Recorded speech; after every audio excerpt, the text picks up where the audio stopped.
শহরে লাগামহীন পাপবাস সংস্কৃতি এবং মাদকের গ্রাস থেকে তরুণ প্রজন্মকে বাঁচাতে সোচ্চার হলো বঙ্গীয় হিন্দু মহামঞ্চ। এক সাংবাদিক সম্মেলনে সংগঠনের জেলা সভাপতি বিক্রমাদিত্য মণ্ডল অভিযোগ করেন, শহরের অলিতে গলিতে গজিয়ে ওঠা বেআইনি পাবগুলোর কারণে যুব সমাজ অসামাজিক কাজে লিপ্ত হচ্ছে। ইতিমধ্যেই একাধিক অনিয়মকারী পাব মালিকের বিরুদ্ধে থানায় অভিযোগ জানানো হয়েছে। উল্লেখ্য, তিনি জানান যে অভিযুক্তদের কঠোরতম শাস্তির দাবিতে তারা পুলিশের দ্বারস্থ হচ্ছেন। পাশাপাশি সন্তানরা কোথায় যাচ্ছে বা কোনো অপসংস্কৃতি সাথে জড়িয়ে পড়ছে কিনা সেদিকে কড়া নজর রাখার জন্য অভিভাবকদের প্রতি অনুরোধ জানানো হয়। প্রেস মিটে জেলা সভাপতি বিক্রমাদিত্য মণ্ডল ছাড়াও উপস্থিত ছিলেন সম্পাদক সুদীপ ভগত এবং সাধারণ সম্পাদক মনতোষ পাসবান।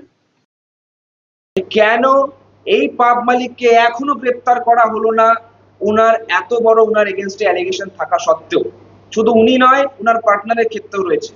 ইভেন আমি এটাও শুনেছি এই এরর পাবের কিছু মালিকরা রয়েছেন যারা সংখ্যালঘু সম্প্রদায়, এইখানে আমাদের হিন্দু মেয়েদেরকে টার্গেট করে তাদেরকে মাদক আশ্রিত করানো হচ্ছে এবং পরবর্তীতে তাদের সাথে বিভিন্ন প্রকার জিহাদ কার্যক্রমকে সম্পূর্ণ করানো হচ্ছে।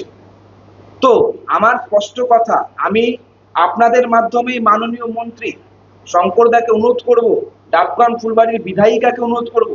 আমি দেখেছি যে শঙ্করদা কিছুদিন আগে শিলিগুড়ির সেবক রোডে যখন উনি হেঁটেছিলেন, সেই সময় কিন্তু উনি হুঁশিয়ারি দিয়েছেন এবং কিছুদিন আগেও ভিডিওর বার্তার মাধ্যমে উনি বলেছেন যে কাউকে রেয়াত করা হবে না।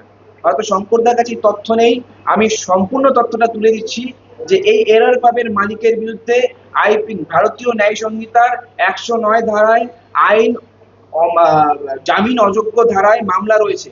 তাই এই ব্যক্তিকে অবিলম্বে গ্রেপ্তার করার আমি দাবি জানাচ্ছি। কেন উনি আজও উন্মুক্ত অবস্থায় ঘুরে বেড়াচ্ছে, এইটা কিন্তু বড় প্রশ্ন থেকে যাচ্ছে।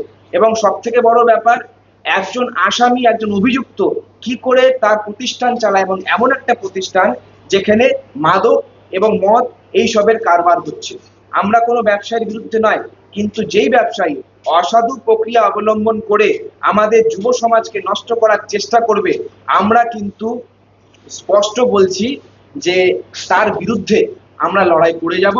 এবং আমি সামগ্রিক ভক্তিনগর পুলিশ স্টেশনের আইসি, ওসি সবাইকে বলছি, অবিলম্বে আপনাদের থানায় যে এফআইআর হয়েছে, এই এফআইআর এর ভিত্তিতে যদি আপনারা এই ব্যক্তিকে, এই রাহুল সহ যিনি রয়েছেন, তার সাথে এরর পাবে যে মালিকরা রয়েছেন, তাদেরকে যদি আপনারা গ্রেপ্তার না করেন, তাহলে আগামী দিনে আমরা বৃহত্তর থেকে বৃহত্তর আন্দোলন নিতে বাধ্য হব। নার্সিং নিয়ে পড়াশোনা করতে চান? আপনার জন্য রয়েছে শুধুমাত্র মেয়েদের জন্য সরকারিভাবে স্বীকৃত উত্তর দিনাজপুর জেলার নির্ভরযোগ্য নার্সিং শিক্ষা প্রতিষ্ঠান Raiganj Nightingale institute of nursing sciences. যে কোনো শাখা থেকে উচ্চ মাধ্যমিকে 40% নম্বর পেয়ে জিএনএম ও বিজ্ঞান শাখায় 45% নম্বর পেয়ে বিএসসি নার্সিং পড়ার সুবর্ণ সুযোগ। এয়ার কন্ডিশন হোস্টেলের সুবিধাযুক্ত এই শিক্ষা প্রতিষ্ঠানে কোর্স শেষে রয়েছে চাকরির গ্যারান্টি। রয়েছে রায়গঞ্জ গভর্নমেন্ট মেডিকেল কলেজ ও হাসপাতালে হাতে কলমে শেখার সুযোগ। আসন সংখ্যা সীমিত, তাই আজই যোগাযোগ করুন Raiganj Nightingale institute of nursing sciences, Gobindapur near Techno India school, Raiganj, Uttar Dinajpur.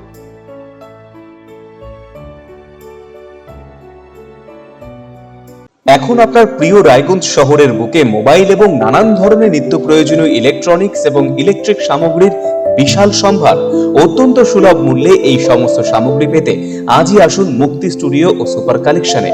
Surya, Khaitan, Kent, Nokia, Oppo, itel, realme, T Series সহ নানান বিখ্যাত কোম্পানির সুপার কালেকশন আপনার মন জয় করবে। তাই মনের মতো fan, electric iron, geyser, water purifier, sound system, TV, washing machine সহ বিভিন্ন কালেকশন পেতে আজই চলে আসুন রায়গঞ্জ স্টেশনের সম্মুখ ও উকিলপাড়া কমল টকিজ সংলগ্ন সুপার স্টকিস্ট মুক্তি স্টুডিও ও সুপার কালেকশনে। মুক্তি studio and super collection, station road, Mohanbati, Raiganj.